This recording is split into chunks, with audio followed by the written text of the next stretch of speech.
grand. We're live now anyway. Okay. Happy days. Good morning, Jim. How are you keeping? Jim is normally on the ball. If we put down a live stream, Jim's normally there, chilled out. How are you keeping, Jim O'Neill? Jim, can you hear us there? Can you? I never asked her how are you keeping, Melissa? How are you feeling today? I'm all right. Incredibly busy this week. Lots of talks because it's the 250th anniversary of Jane Austen's birthday quite soon. And, I make a lot of Regency clothing. I just have talk after talk after talk in the next 9 days, flitting all over the country. I'm off to Longford tomorrow, then Leitrim the next day, Cavan, Carrick-on-Shore, Dublin, Cork. And all of it via public transport. It's going to be busy, but sure, look, we'll have Christmas to rest. So Perfect. And Dennis, can you hear Melissa as well? You can hear me fine. That's the main thing. Good afternoon. No, the creative Contessa, she actually is exhausted. She was up last night. I think it was, she was getting ready for a charity, and she's been up late for the last 2 days or so, getting ready for that and stuff. And we were talking last night, and she said she just did not have the energy to get up at 5 a.m. to do this talk this morning. And I was like, that's perfectly grand, Rachel. understandable. But I didn't actually say it to Melissa.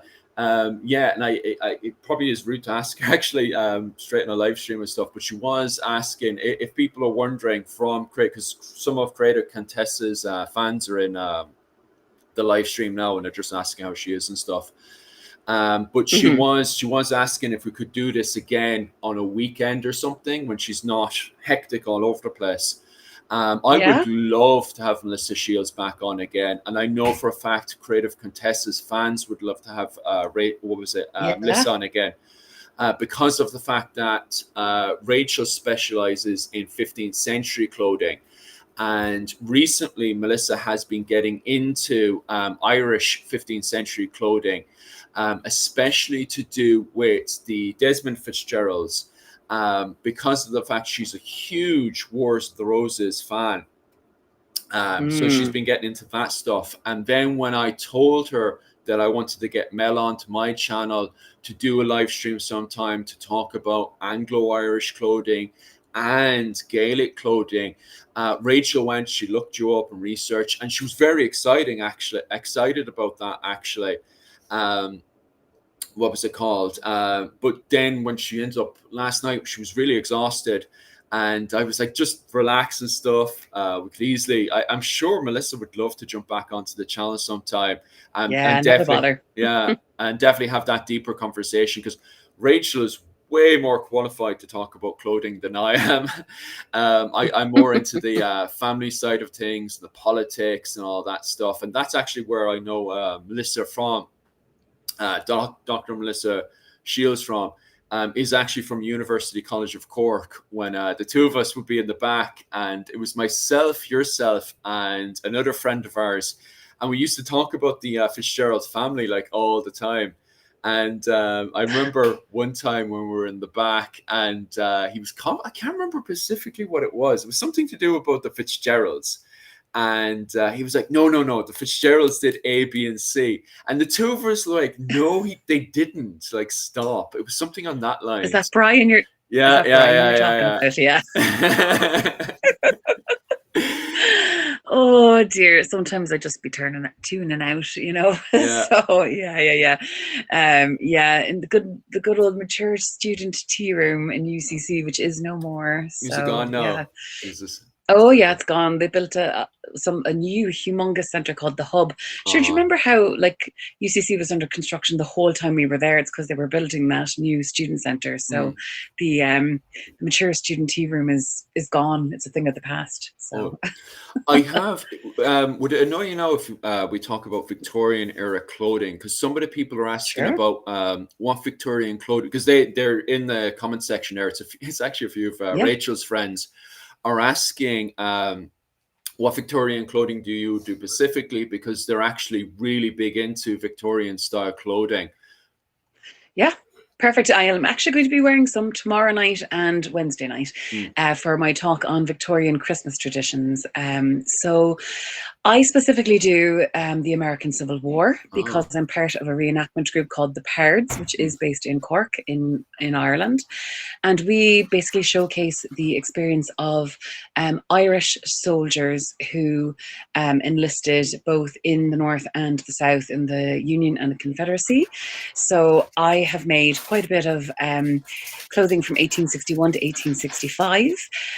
So I've got what I would kind of call a sort of a middle class wardrobe that I've made. And I give talks on, like I say, I'm doing one tomorrow night and Wednesday night on Victorian Christmas traditions. But I've also I basically have a talk that I go to big country estates and I give a talk called A Day in the Life of, and either I give a talk on the day in the life of a Georgian lady, a Regency lady, or a Victorian lady. And I go through the clothing changes throughout the day. So I start off in basically the undergarments, wearing a wrapper or some sort of morning gown, whatever to wear first thing in the morning while getting ready. I go through the hair and beauty routines. And then I put on the first outfit of the day, and then I either describe or demonstrate the activities that women performed while wearing that type of clothing. And then usually I change into another type of clothing, whether that is evening wear or some sort of active wear, like usually a riding habit. I've got a 1780s riding habit and an 1860s riding habit. And in January, my project is to make an 18 teens riding habit.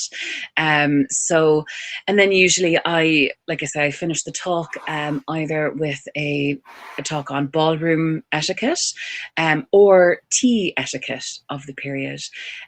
So my Victorian clothing is very limited to a very specific 4-year period, but that's simply because it overlaps with the reenactment that I do. And I live in a very small house, so I can't make clothing from absolutely every period of history. It's bad enough I've made clothing from a 1,000-year period of history. I like to say I do everything from Viking to Victorian. So that's a lot of clothing. I can imagine. And I do live in a quite small house. So. Oh God, tell me about that. I'm the same here. Oh yeah, probably not by Japanese I standards. know, Yeah, right? yeah. But anyway, regardless, the comment section now is asking, is it very uncomfortable? Is your clothing very uncomfortable to wear? No? Nope, not at all. I quite like corsetry. I make all my own clothing. I hand stitch all of it. I only allow myself to use a sewing machine if I'm making anything in the 1860s, because by then the sewing machine had been invented. But even then, actually, with over, 23 years of sewing now, I'm very fast at hand sewing. I recently knocked out a late 1790s Regency round gown in 2.5 days, entirely sewn by hand. Wow. So it doesn't actually take that long. And I make all the layers, so including the corsetry layers, the support garments myself. So when you make something to your own measurements, and you can try it on several times while you're making it, you can make it fit yourself. Now, if I laced myself too tightly into something, yes, it would hurt. And sometimes you're willing to put up with a bit of pain if you want your waist to look particularly snatched. But most of the time, it's no different than if you went to a red carpet event nowadays, or like, a big office party or something like that, or a wedding, and you want to look really good. You're willing to put up with a bit of pain, like wearing Spanx and, all that sort of thing, and really high-heeled shoes to look amazing for an evening, but you're not necessarily torturing yourself every single day. So no, I find the clothing very comfortable. And to not go on too much of a tangent, but back in August, I pulled something in my lower back. I don't know how, but I did. And it was literally 2 days before my busiest week of the year, which is Heritage Week in Ireland. And I had events all over the country, much like I do next week, that I am taking trains and buses for all across the country. And I was like, how am I going to do this? Hauling heavy suitcases, and I can't move. Like, I had to use a cane to get into the toilet. I was in so much pain.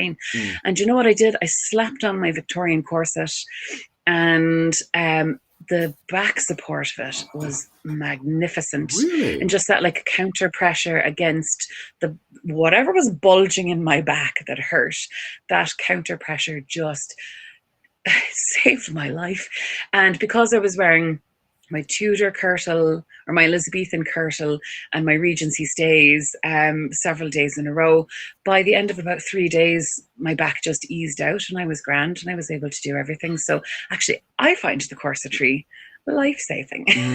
Definitely sounds like it when you're in that sort of situation, for sure. Mm. So okay, just stepping back to our what our original broadcast is meant to be about. So let me get this right. Would you prefer to make, because it seems like it's much more easier, would you rather make a Victorian clothing or 16th century Tudor Irish clothing? Because it seems like by, the fact you can use a machine and how complicated a Tudor Irish clothing is, you'd prefer to do a Victorian clothing. Would I be wrong in saying that, or? I wouldn't say that I prefer to do that. Mm. It's whatever I'm in the mood for at the moment. Ah, Like I like to start the year with a big project. I like to have a big project lined up for January because it's such a long, tedious month mm, that I find that if I can hyperfixate on a big project, I can get through that month and I'm not pulling my hair out by the end of it. So, for instance, this January of 2025, I made a 1570s Elizabethan gown, which I think I sent you a picture of. It's my yes. black taffeta gown with the 37 meters of silver trim on it and 300 spangles. It's my Mm,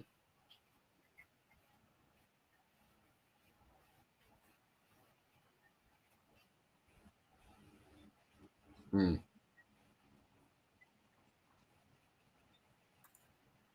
habit for a talk that I did in July on hunting lodges and kind of hunting practices in Ireland at that period. mm, So I can't really say that I prefer to make one more than the other. It's just whatever mood takes me.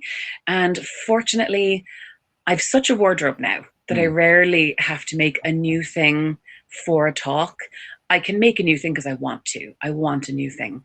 And I can kind of order my schedule in such a way that I can make what I feel like making. mm. So if I'm in the mood to make a riding habit, then I'm all guns blazing and I'm going to make that riding habit.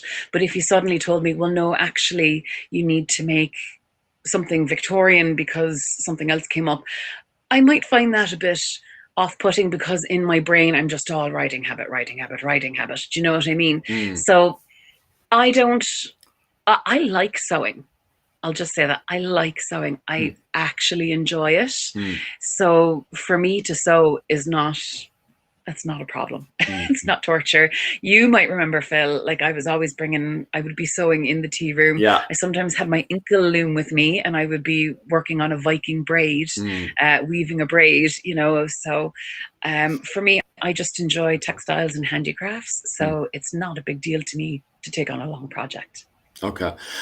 Just in the comment section there. Okay, we have a bit of a nightmare situation there. So just to Okay. explain to everyone back at home, for some strange reason, Dr. Melissa Shields, her audio is being blocked by the Restream app. So I just want to apologize to everyone at home. So when we switch over to the photos, it's blocking her app. We're actually not sure what the problem is.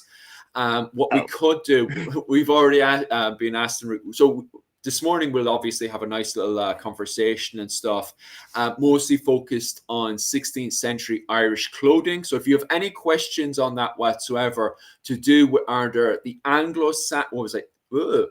No, I did not say that. The not Anglo-Irish. Anglo-Saxon. I know, right? I didn't say anything, I swear. Either on Anglo-Irish clothing or on Gaelic clothing, please ask away in the comments section. And what we could do, because Melissa Shields is up for it again, is we could I fixed it because it's my problem to fix. I will try and fix the problem with Melissa Shields. We can have Melissa Shields on again with Rachel this time, who specializes in 15th century clothing. Melissa Rachel specifically specializes in Florentine clothing of the 15th century, but recently she has gotten into Anglo-Irish clothing and Gaelic clothing. And of course, she was very disappointed today. She was very exhausted last night, so we couldn't have her on this morning because she'd have to get up at 5 a.m, and she was already up very, very late getting ready for I think it's a fair or something she was doing. And I just told her, look, it doesn't matter. I can ask Melissa. And Melissa said there she's up for jumping on again. So we'll just have to organize a date and stuff for that. So I do apologize today for not being able to get those photos up, because the photos that Melissa Shields has sent to me is absolutely gorgeous photos. So it is a massive pity, and I do apologize for that. Just jumping back into the comments section there. A corset does help for a bad back. Yeah, I definitely agree. So would you have a corset in the 16th century, or is there an evolution path there from the 16th century over to the 19th century? Yes, so in the 16th century, the support garment was called the kirtle. So it was essentially like a corset with skirts attached, but also it would have straps. So it was usually kind of either straight across the bust or slightly rounded over the top, and that would lace up in two positions. So not the front and the back, as we might think, but actually the two sides. So kind of the side back, just behind kind of where the arm is. So that laces up on the two sides, and the straps are fitted quite tightly, and they're fitted quite off the shoulder. So when you are laced properly, it pulls the shoulders back. So you get this incredibly erect posture, which I write about in my thesis quite a bit. So my thesis was on gift exchange. And I looked at political gift exchange and how people used gifts as a language to say maybe a subtextual, to carry on a subtextual conversation in their political negotiations. And one woman that I looked at in incredible detail and depth, because she is my hero, is Elizabeth Fitzgerald, who is known to history as the Fair Geraldine, because she was the daughter of the Earl of Kildare and then the sister of the next Earl of Kildare. And after Silken Thomas, her eldest half-brother, and all of her uncles were executed for treason, she was raised at the Tudor court from about the age of 10 or so. And there she was raised in the royal nursery with the future Queens Mary I and Elizabeth I. And she ended up being best friends with Elizabeth I. And twice in her brother's career as Earl of Kildare, he was accused of treason.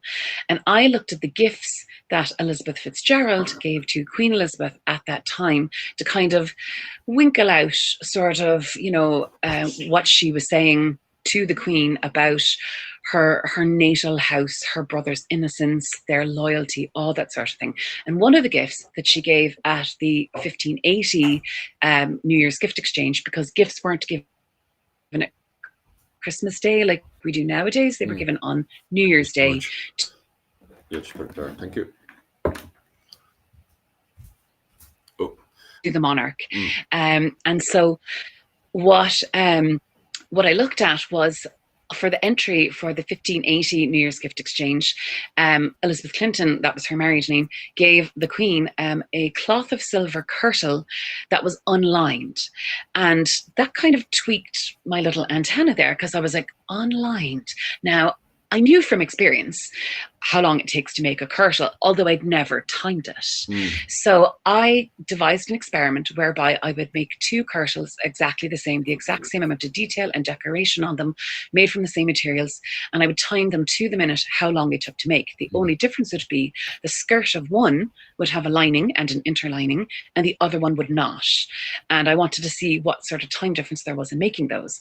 So I went to Nina Michaela of the Tudor Tailor, and I spent 2 weeks there, and I handmade both cloth of silver kirtles, one lined and one unlined.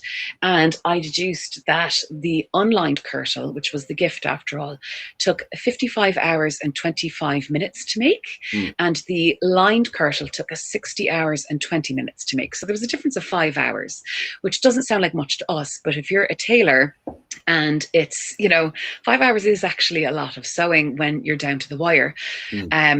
Sorry, to backtrack a tiny bit, her brother was arrested on the 23rd of December and 1579. And like I said, the gifts had to be given on the 1st of January. So there was only about a week wherein the tailors could make this kirtle to give to the Queen. So I theorized that because the kirtle gave the wearer such upright posture, and upright posture was a sign of mastery over the baser human instincts. And Dr. Sarah Bendel has also written about this, about how there was much more structure in garments in the 16th and 17th century, especially in women's garments. And that structure was meant to denote their civility and also, their right. Was an outward sign. Their upright posture was an outward sign of their civility and their nobility. So I theorized that basically what Elizabeth Clinton was saying was that, because the kirtle supports the body and because the kirtle supports the body and plays that supportive role, and it's a sign of, of physical uprightness, I said that it was also a sign of moral rectitude as well. And therefore, by giving this gift and knowing that the ladies in waiting would be dressing the Queen, I could just easily imagine Elizabeth Clinton lacing the kirtle, literally standing behind the Queen right here, lacing her into the kirtle and talking into her ear the whole time, going, my brother wouldn't do that. The Lord Deputy is really pushing the envelope here by imprisoning my brother and all this sort of thing. And not only, she didn't let the gift speak for itself. Walsingham, who's one of the Queen's advisors, he wrote to Lord Deputy Grey and he basically said, the Earl of Kildare's sister is cutting the ground out from underneath you to the Queen. She is blackguarding your name all over the place. That's brilliant. And then Elizabeth Clinton wrote a letter to a friend asking the friend to come stay with her husband while she went to court, because she said, it is now the right time to make speeches to the Queen in my brother of Kildare's causes. So basically, she fully admitted that, she was going to war with the Lord Deputy of Ireland to save her brother. And she did. Her brother was found clear of any treason charges and Lord Deputy Grey was recalled the next year. So that's a long tangent. But so yes, basically the kirtle is a bodice, a stiffened bodice, lacing up the two sides with these offset straps and then skirts attached. And very oftentimes the skirts were the really fancy, expensive fabric was at the front, and they used cheaper fabric at the back because that was going to be covered with a gown. So even though, this is the Queen and earls and duchesses and whatever, they're still not wasting a metre and a half or a yard and a half, I suppose, of fabric where it's not going to be seen because it was so eye-wateringly expensive. Can imagine. It definitely is very, very fascinating. It does remind me, especially the politics that was going on, reminds me of the deep conversations we used to have when we were in University College of Cork. I have a good few questions here, and I just want to thank everybody for the feedback and the questions that are being asked. Just going back to the conversation we were having previously about corsets and stuff, when doing the enactment for the 16th century, do you have any advice or tips for anyone doing the 16th and for the Victorian era as well? This is for a reenactor who suffers from a bad back. Do you have any advice or tips for them? I don't. I mean, you will need two different support garments for those two different periods. So unfortunately, that means, either making or purchasing two different garments. Fortunately, aside from that one ping in my back in August, I don't suffer from back problems. I don't know if that's because I wear corsetry quite a lot of the time. Yeah. It could be my mother has a very bad back, and touch wood, fortunately, I don't. So I don't know if that's because of corsetry. I would say don't lace too tight, don't lace past the point of pain, but I would say that anyway, not even if you've got a bad back or not. Um, it probably would be best if you made or commissioned uh, a corset yourself rather than trying to buy one off the rack. You're going to be able to customize something far more to your particular pain needs or whatever, than if you just buy something off the rack. I know it's tedious, it's a lot of making, but that kind of is the way it goes. I mean, that's kind of it, even if you don't have back problems. A customized course is one that either you make yourself or with the help of a friend who's a good sewist, or even if you go to the incredible price of commissioning somebody to do it, hopefully you're going to have a much better experience with something that's made specifically for your body. I'm sorry I don't have any better advice than that. No, it's perfectly fine. And on top of that as well, the same person was asking again, is there any male corsets? I'm assuming that once again, and I don't want to put words into your mouth, sorry. I'm assuming you're talking about the 16th and the 19th century. So Melissa, is there any male corsets for the 16th and 19th century? Not for the 16th century, at least not in Gaelic Irish dress or Anglo-Irish dress. There are a kind of form of corsets for men, kind of in the Regency period in the 1830s, which is a little bit later. I am not an expert on this. Dr. Hilary Davidson has written quite a few excellent books.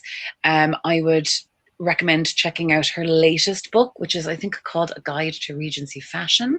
Off the top of my head, I just bought it when I was at the Jane Austen Festival in Bath in September. It wasn't like, because the Prince Regent at the time in the early 19th century was very obese and corpulent. They did kind of have sort of like, I mean, it wasn't like a full-blown corset, there wasn't terrific amounts of boning in it, but there would be enough to kind of help provide a bit back support, suck in the gut a bit, basically. But I've never seen any reenactor make or wear it, or if they do, I'm not going to see it because it'd be under their clothing. But Regency period is what you would be looking at. I would even just type in like Regency men's support clothing or men's corset into Google and see what you can find, but then look for sources from academic sources. Basically, Dr. Hilary Davidson would be really top notch for that. Nice. On top of that as well, people were very, very curious about the information that you're providing there, and they would love to contact you not contact you personally, just to actually look at your work and stuff. Do you have any social media pages that they can go on to and have a look at your work? So at the moment, I'm pretty active on Instagram. So my Instagram is Dr. and then dot and then Melissa Shields. So I could probably type that. I'm not sure if I could type that while we're doing this. It's grand. I can actually put it up later and stuff. Okay. Yeah. Also, on top of that as well, they were wondering if you could make any, I'm assuming 16th century clothing again, because the questions are on the 16th century clothing. But have you any videos up on your Instagram of you making 16th century clothing?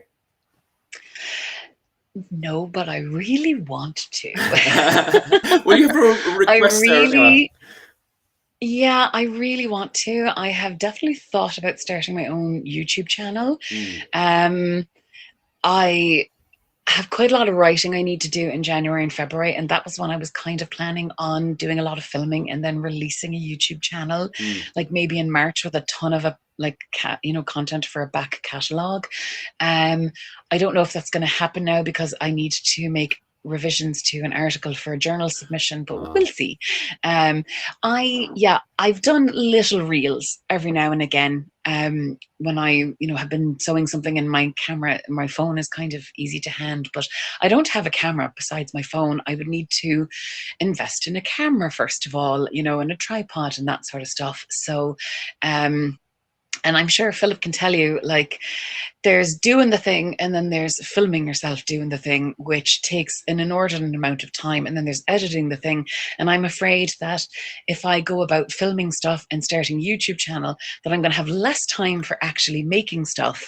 Yeah, there's the problem. And yes, I'll have content.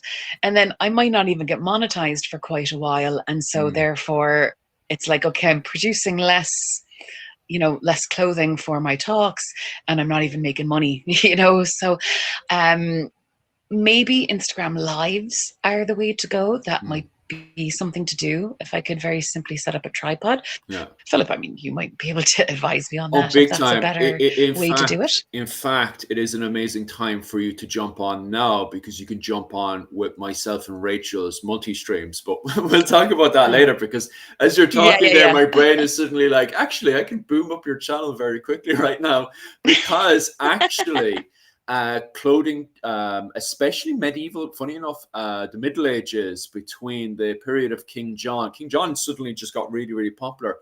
So the period from King John has gotten super popular up to around the fall of Constantinople. I haven't heard anyone, funny enough, Tudor clothing isn't too popular right now, but it's mostly from the 15th, well, actually, around the Wars of the Roses. So from the Wars of the Roses down to King John, right now this week is probably the biggest for the algorithm and stuff. So if you were to jump on now and do that, but you know yourself, the algorithm could easily change tomorrow. Yeah, exactly. Also, I find these things tend to go in fashions. Like when Outlander came out, when Bridgerton came out, like there was a huge surge of, Georgian clothing and then Regency clothing. So I find whatever kind of popular media is on at the time, like there's probably a huge resurgence in, let's say, 15th century clothing when, Game of Thrones came out and that sort of thing. So yeah, who knows where the next wave is coming to ride. So that's it, exactly. But yeah, if you ever wanted to jump on and do the live streams and everything, you're more than welcome to jump on with the rest of us. Great. I can't say, like, when it comes down to making money and stuff, if you're well organized, and this is for everyone in the comment section as well, you're more than welcome to jump on as well. But if you are jumping in there, it's more or less trying to jump in there with the right advertisers rather than and your own personal advertisers, rather than being dependent on the ad revenue for YouTube, because it's very cranky, very, very cranky over there.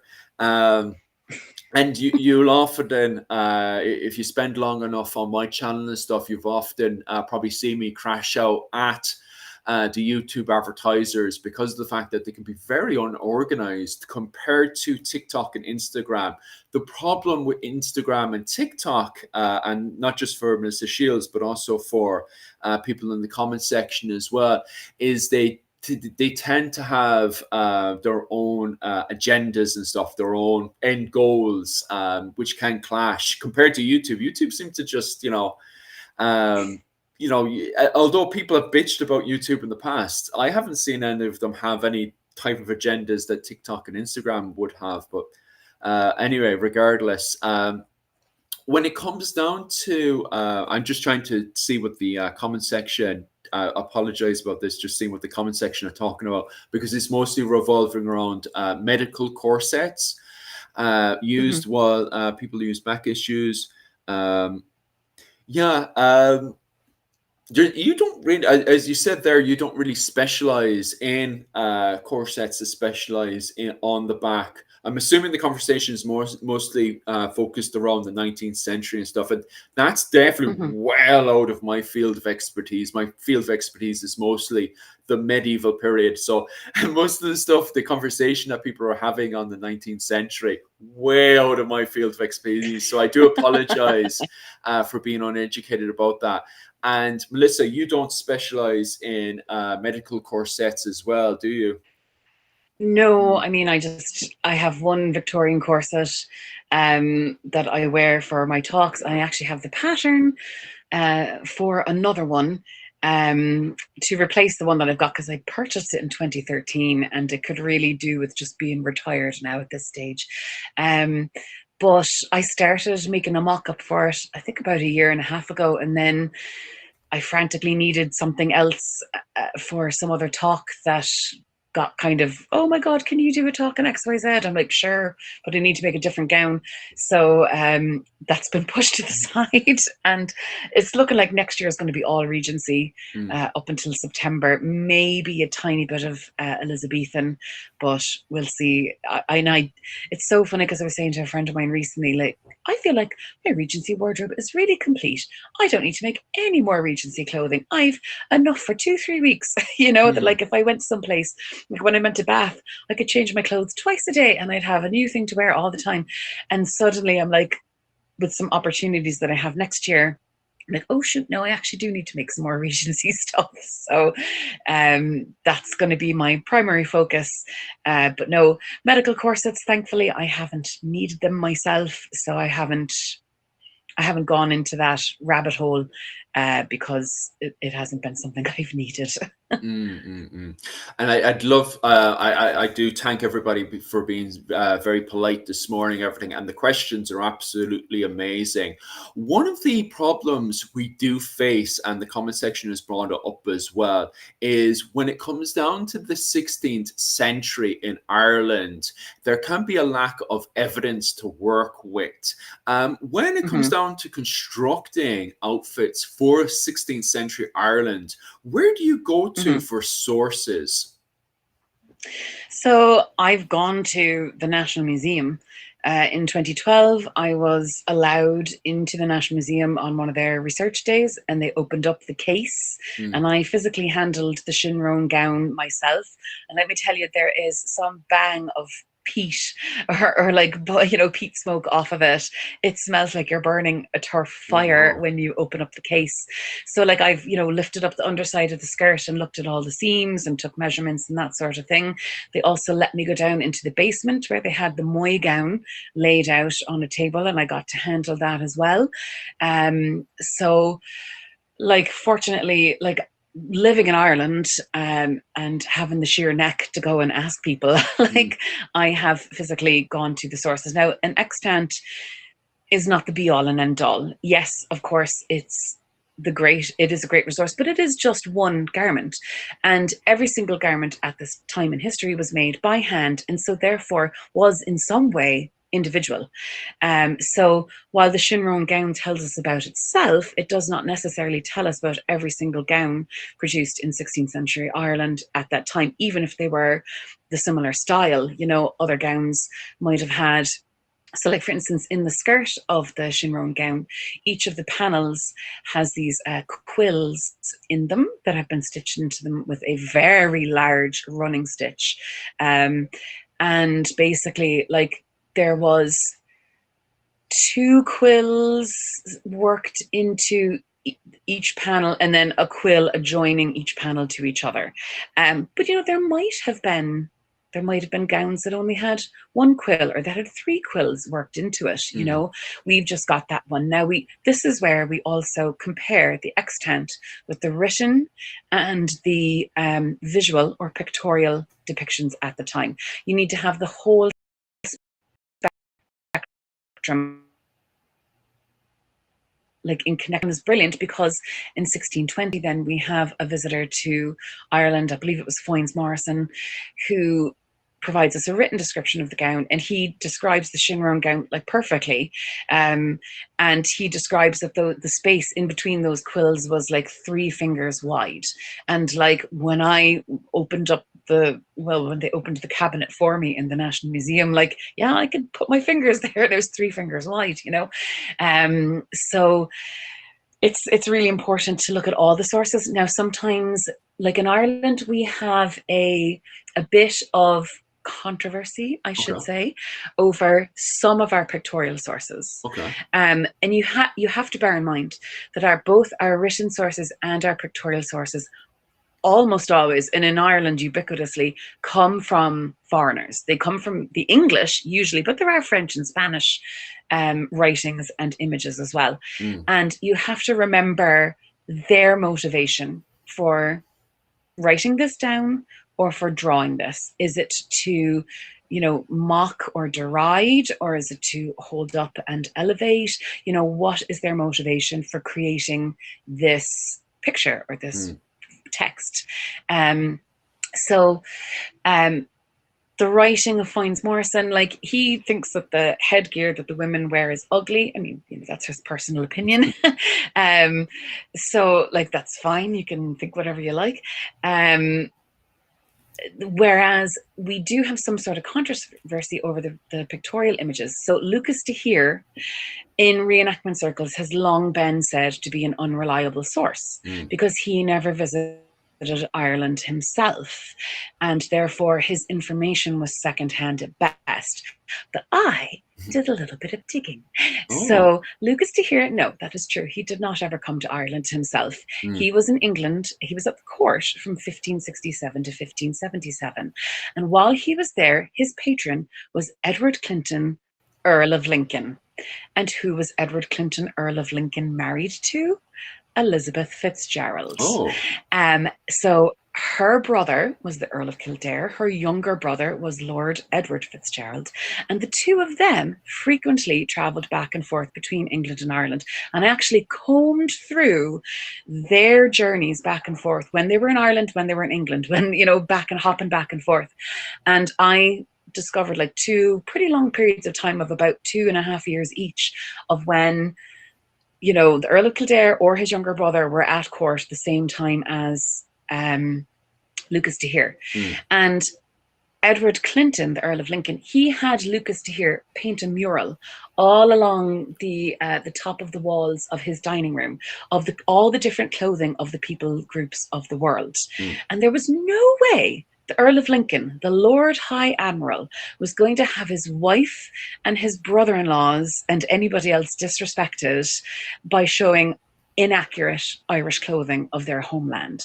So I believe de Heer's depictions are very accurate because they would have been described to him by people who were extremely familiar with it. And there were also Irish people in London, quite a lot of them.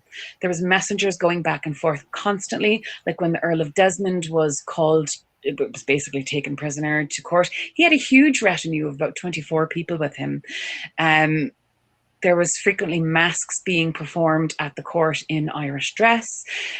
So like there was quite a visual knowledge of Irish dress. So I think we can safely trust them. So again, I'm sorry if I went on a tangent, but that's basically it to say fits the into sources. the questions people are asking. Keep going. Yeah. So like the sources that we have for 16th century Ireland aren't, we don't have a plethora of them, but what we have is actually pretty good. Again, as long as you bear in mind the source of who is creating, perhaps a critique. I find people rarely, in history, I'm often asked in my talks, why did the Irish like to wear the hanging sleeve, or why did they like to dye their lena, this fluorescent yellow color? And what I often tell people is that people rarely write down why they like something, but people are really quick to write down something they don't like. And especially if it's something they don't like about somebody else, how many people, you go to a restaurant and you had a great time and you don't bother writing a review, but if you had a bad time, you hop on there, you're on TripAdvisor or whatever, telling the whole world about, your cold soup and your whatever. So, so that's kind of the sources that we've got. I did send them to Phil, and we will have to just do another live to show those. Because it literally is fitting in with the questions as well. So it is a pity that I can't switch between the two. It is very frustrating, but because what you have hit on is something that Rachel was talking about before as well, and it was hitting a note as well, is the interpretation. Because even in the 15th century, we have people from Spain going over to the courts of the O'Neills and stuff and giving an interpretation of that. So it's something we need to definitely dive deeper into. Heading back over to the comments section there, we talked about De Heer. De Heer he's considered a German man of that period, if I'm not mistaken.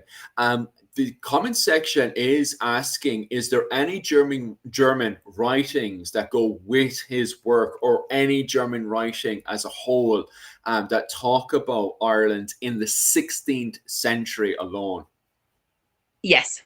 Okay. So the kind of famous image that we have is from a costume book that Tahir produced after returning to the Netherlands, I believe, after his time at court. So there is a paragraph attached to the, that's opposite the drawing. And in it, he writes about, oh yeah, Dublin's really nice. There's civilized people there. And then he goes on to basically say that oh God, I hope I don't misquote this now. And I can't turn on my laptop. He basically makes a hint about savagery, the savagery of the Gaelic Irish, but he doesn't say why.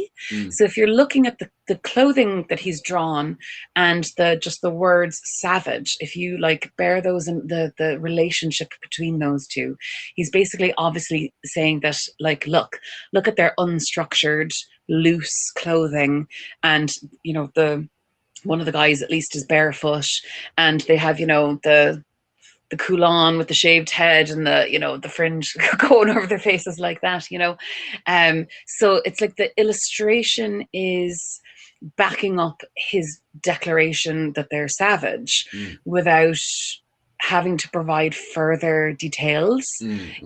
So it's not like he was like, do you remember when we did Celtic Civ together? I think it was Pomponius Mela who said, like, back in the Greek or Roman times, that the Irish eat their dead and the sons have relations with the mother at the father's funeral and all this sort of stuff.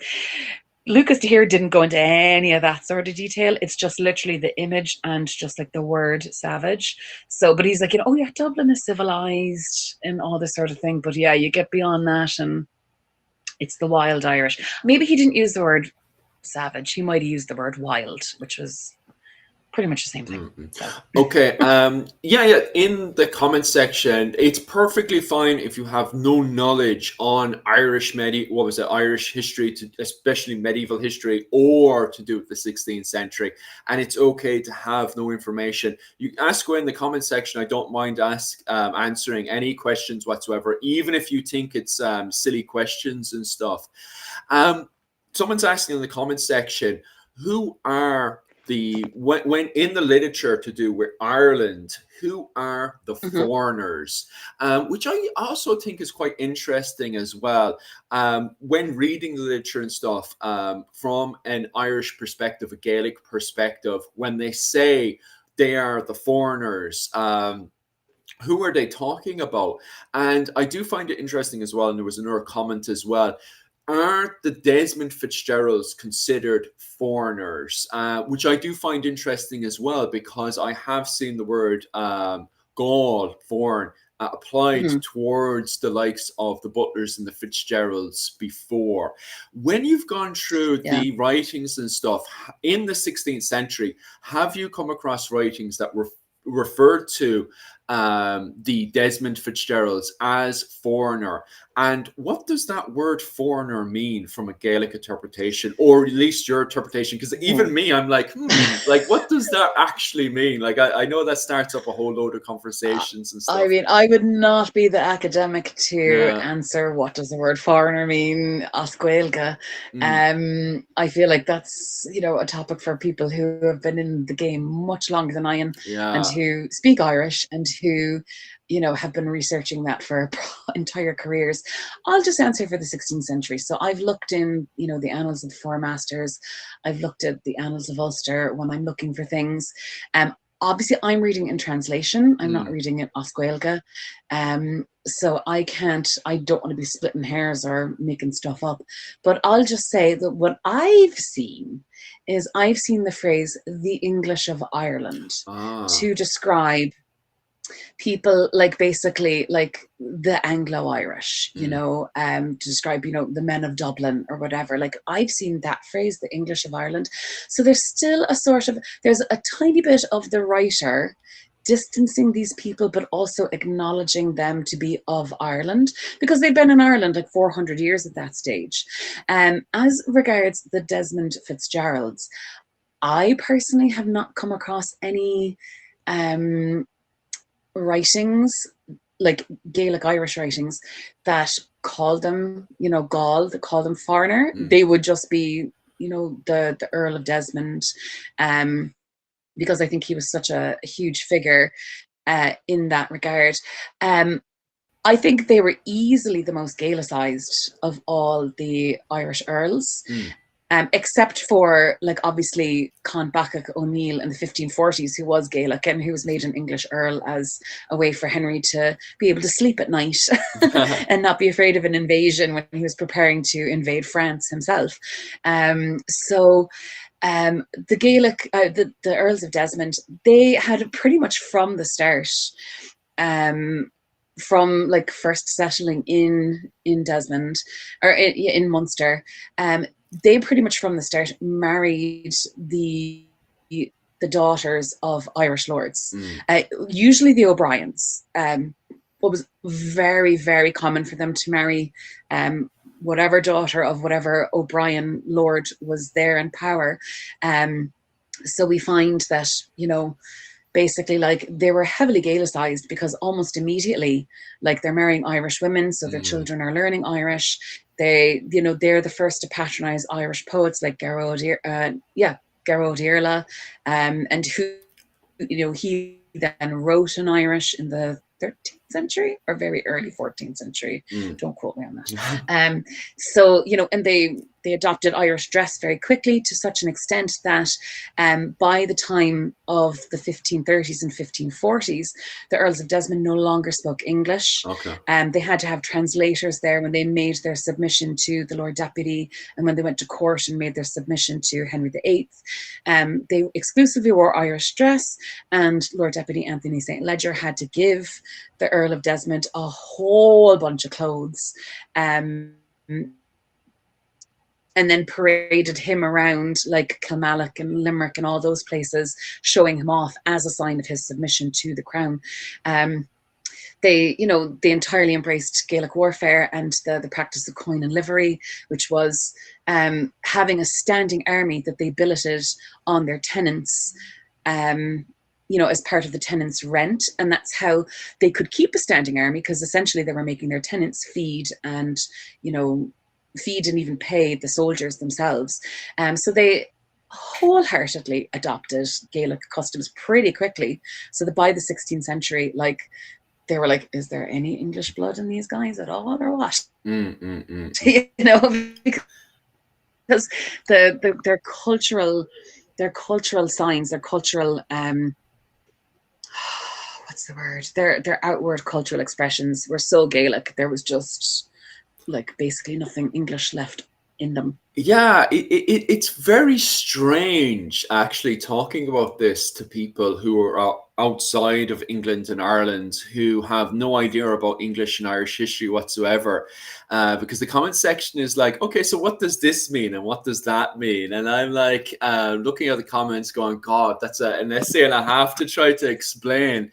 Our history is so strange. And it was Dr. Owen O'Neill. We were having a conversation one day. We were talking about the immigration of the Desmond Fitzgeralds to Ireland in the Norman period, which is 1169. So the Normans, which are a bunch of Cambro Normans, they were Welsh French people, referred to in the literature as the Knights of the Welsh Marches, who immigrate to Ireland in 1169, who, technically speaking, should have been under the English crown because of their original connections to the English crown going back to 1066. So Henry II felt he should go over to Ireland and kind of keep them on a leash.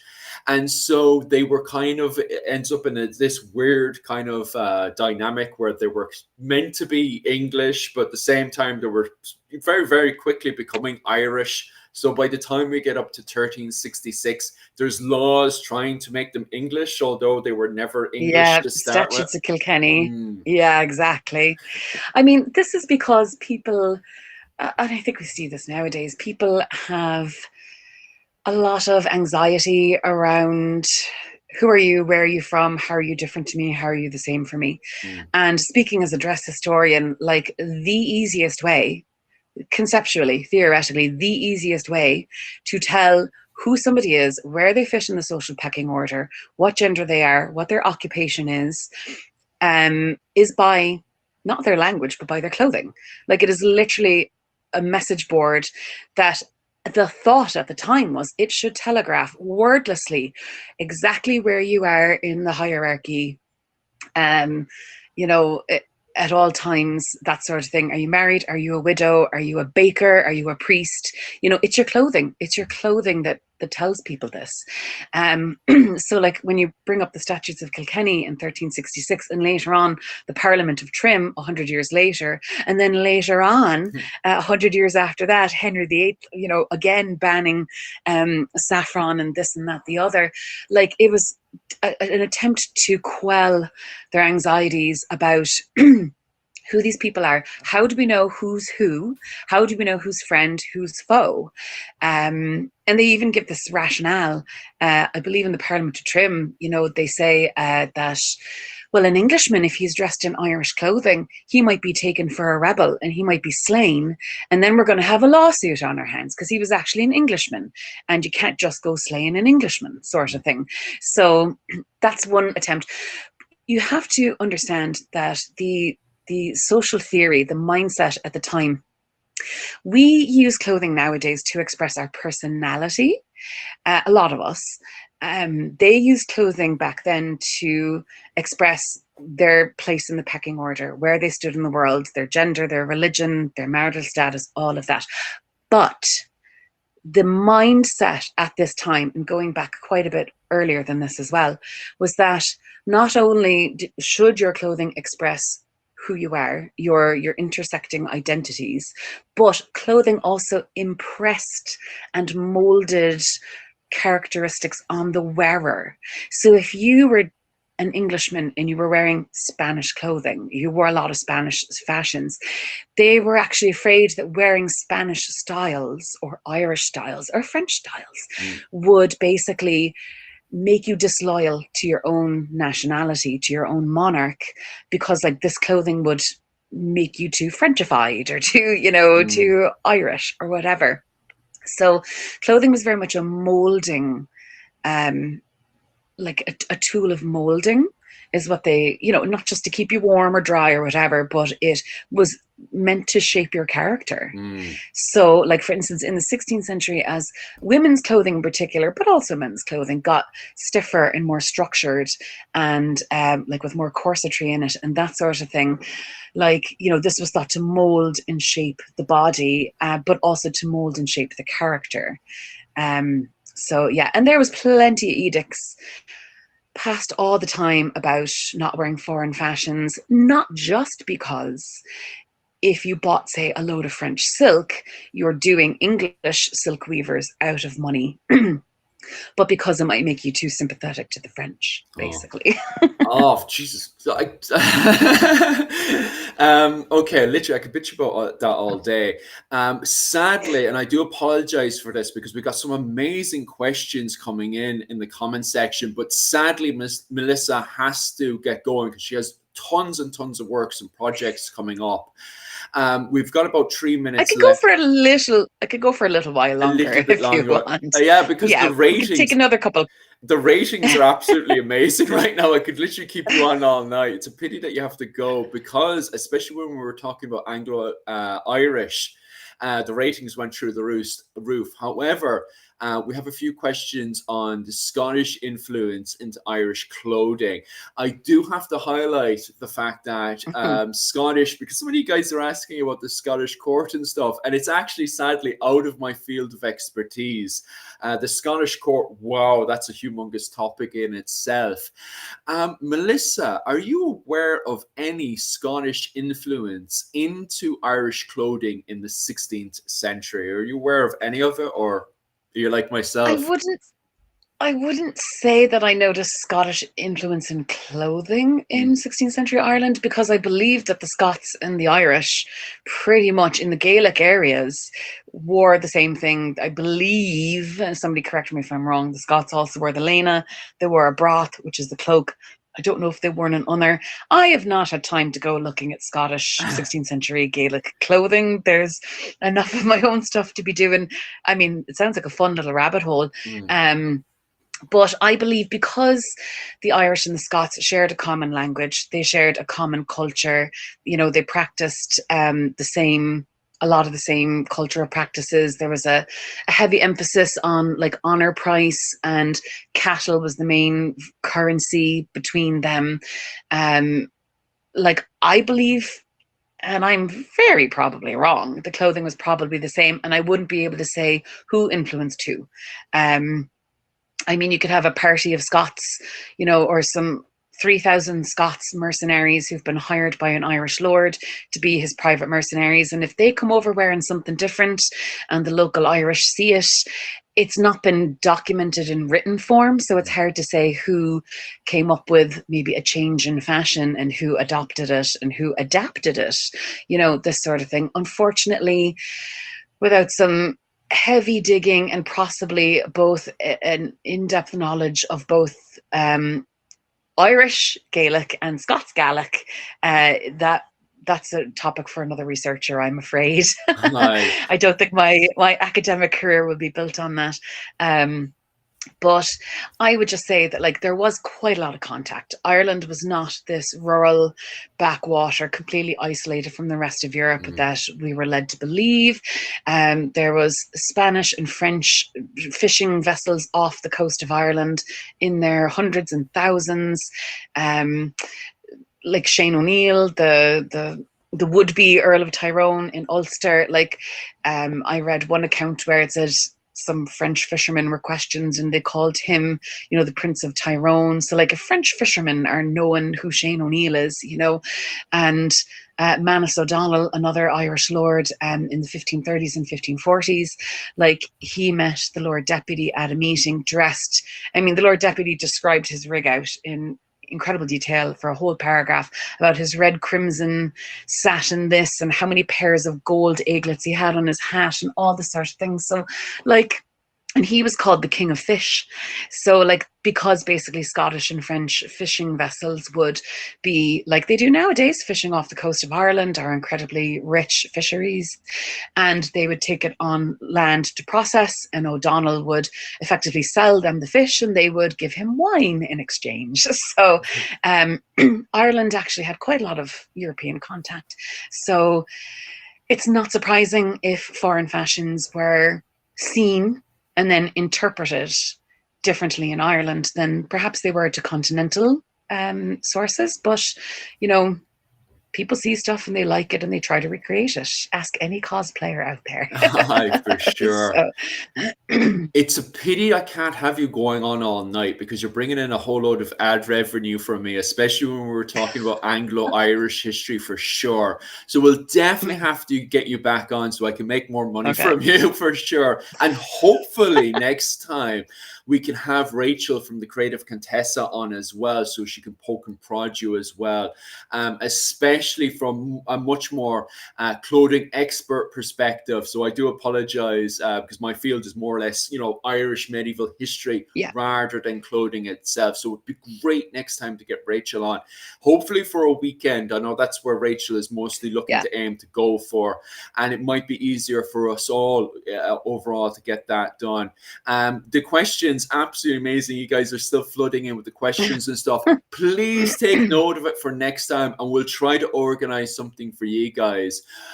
Rachel, is there any way, if people are looking to send you money to support your work, do you have any form of a buy me a coffee, or is it just on Instagram for the time being? You're mostly okay. I'm just on Instagram. I mean, I have PayPal. I don't know. Oh, that's grand. I don't know. So if you're looking to support Melissa's work, please head over to her channel. It's Dr. Melissa Shields. I don't think you just have Melissa Shields for the time being, isn't it? Yeah, it's Dr. and then dot Melissa Shields. Happy for days. My Instagram account. So definitely, if you're looking to support Melissa Shields' work, definitely head over to her Instagram and check that out. You do have plans on making more clothing from the 16th century. I think that's what the comment section is definitely demanding anyway. So we'll see what you can do over time for sure. Yeah, I need to make a couple of leinta for my husband. Mm. He was going to go to the Battle of Tewkesbury this year. Now he didn't end up going, but I need to make those. So he's got something to wear. I wove him a broth, a shaggy mantle, one of Mm. those Irish cloaks, many years ago, back in 2009. So yeah, there's always more stuff to do. I need to not necessarily make new 16th century clothing, but I need to update an old gown Mm. that I feel I kind of cheated, and I put on some of the decoration, which took ages. I sewed on 350 pearls, and then I really should probably sew on probably about another 100.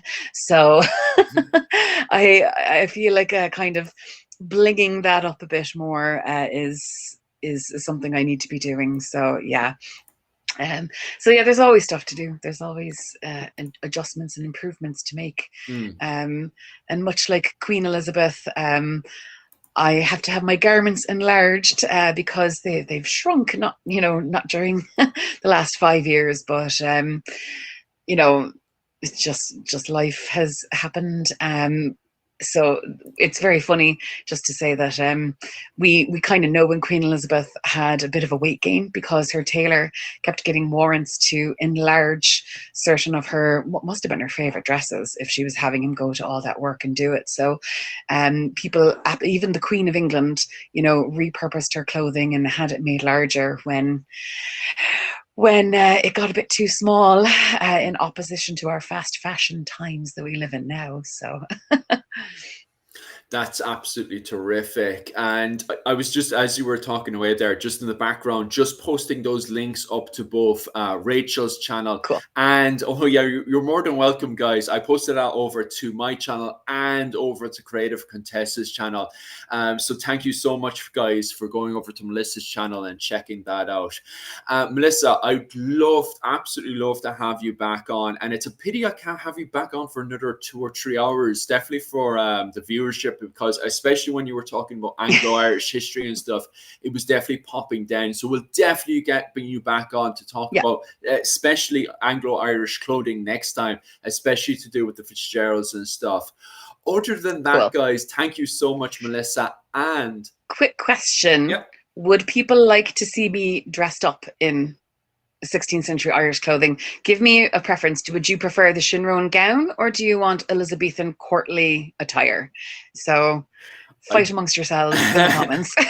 definitely get it in there. I would say the comment section would push more on the side of, and I don't want to hurt the feelings of all the Irish in the comment section. It's just, we have a lot of Elizabethan Ren Fair fans in the comment section today because of coming over from Rachel's side. So I assume overall people would end up going for the but that's why you guys need to go and fight in the comment section, push for that Irish.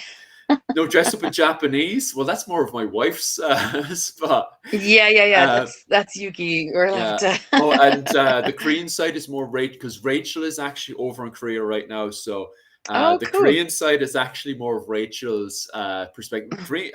Rachel actually has Korean dresses and stuff out. So definitely check out. Is it? Yeah, she has all that stuff up on her Instagram and her YouTube channel. So if you want Korean dresses, definitely head over to Rachel's one. Japanese dress, it'd have to be insanely nice to my wife. I think she'd still tell me to go my own business. Oh no, the section's pushing for the Irish one. Funny enough, I thought Rachel's side would be pushing for the Elizabethan one, but we can always do multiple streams anyway. It's all good for my ad stream. So, true. So it looks like we'll be pushing for the Irish one for next time. Anyway, thank you so much. Oh, okay. Okay, guys. Talk all night. Regardless, and thank you so much, guys. And other than that, guys, thank you so much, and slán go bhaile. Bye.